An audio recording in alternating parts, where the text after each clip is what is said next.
Welcome back to the Young Turks. Now, progressives have been fighting against President Obama's use of drone strikes for a long time. The manner in which he has used those drone strikes. We had an unlikely ally in Rand Paul recently, and it brought a lot of attention to it. But the guys who've been here all along is Brave New Foundation. And they don't just object to drone strikes here in the U.S., they object to them abroad as well. And there's a huge moral component into this. And guess what? They actually went and interviewed a number of different clergy in America, and they agree, and they had a powerful message for President Obama around Easter. Easter is the religious holiday that says new life is always possible. On Easter, we recognize that war came out of what was seen as a disobedience to the will of God, that the will of God was coexistence and peace. The drone strikes is a total contradiction to life and Easter and springtime. It's a violation, I think, of God's dream for humanity. That our administration is using the just war theory to justify an immoral conduct, the use of drones in this case.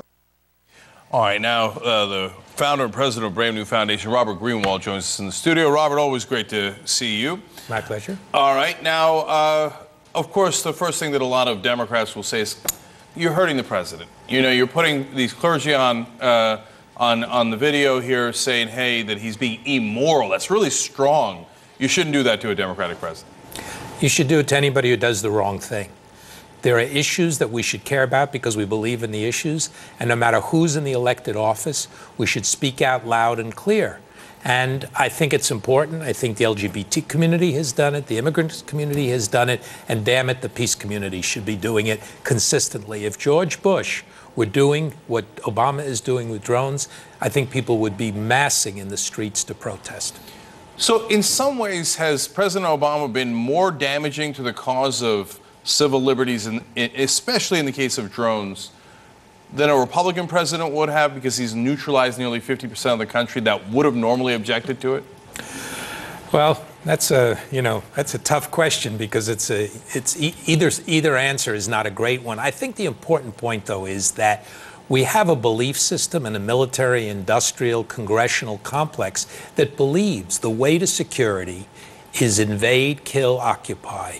And that's going to make us safer. Well, it's not going to make us safer. And whether it's a Democrat or a president, there seems to be that acceptance that this is the way to being a better and safer place. And what we're trying to do with the whole campaign around drones is point out on every single level, whether it's moral, as the clergy talk about it, whether it's safety, or whether it's cost, that this is not a policy that's going to be good for this country. So on the issue of drone strikes, there's the signature strikes where we're not quite sure who we're killing. My guess is you're opposed to that. Okay. Yes. We don't have a clue who we're killing. Yeah. And we have a whole sequence on the film that when I was in Pakistan, where I interviewed people who'd been attacked by a signature strike. It was essentially a town meeting. 43 elders in this town in Dadakel, and many of them were wiped out because they were gotten together and they looked from the sky like they were bad guys.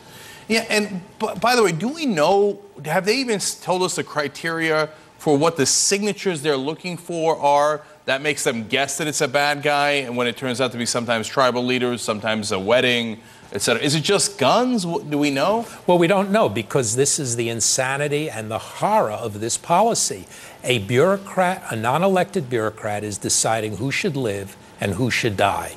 Maybe he's running it through the president at sometimes, maybe he isn't. But just think about that for a minute. No trial, no judge, no juror. Somebody sits there and said, they're doing things that don't look right. Push a button, and an entire community of people is wiped out. Oh, no, we don't know what the specific criteria are. Look, in this area, every man carries a weapon. That's part of the culture. That's part of the fierce independence of these people. And kind of like Texas. Yeah, exactly. Yeah. Oh, man, if we use the signature strikes in Texas, we'd wipe out 80% of the state. So now, I assume you're against, obviously, the double taps where we hit first responders. It's just, I mean, look, it's uncomfortable to say, but it's a fact. It's a war crime. It's totally a war crime. Some great folks are gathering evidence about that, and I think it will be taken to courts around the world over time that this is what is going on. I interviewed a young boy in Pakistan who told me that story. You know, I didn't prod him or anything. I was sitting and he says to me, my friend was shot by a drone, was hurt by a drone.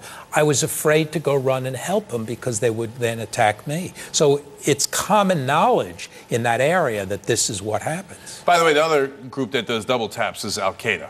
If they do a car bombing, and if you go to help the people who were the victims of the car bombing, they explode a second car, and more people die. And so it's heinous that we're using those same strategies. So now, double tap signature strikes are clear. I think if the American people knew what we were doing, they'd be 99% against it. They just have no idea. You know, everybody has just covered this up. But you know, you expose it, The Guardian exposes it, and so that's why it's a great service. But my question is, outside of those, if we were actually hitting high-level terrorists, which we're not, I know we only, of our strikes, only 1.5% hit high-level terrorists, right?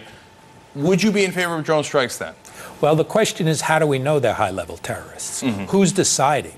What's the evidence? What is the criteria being used to decide that? Look, there are definitely bad guys and women in the world, and actions have to be taken.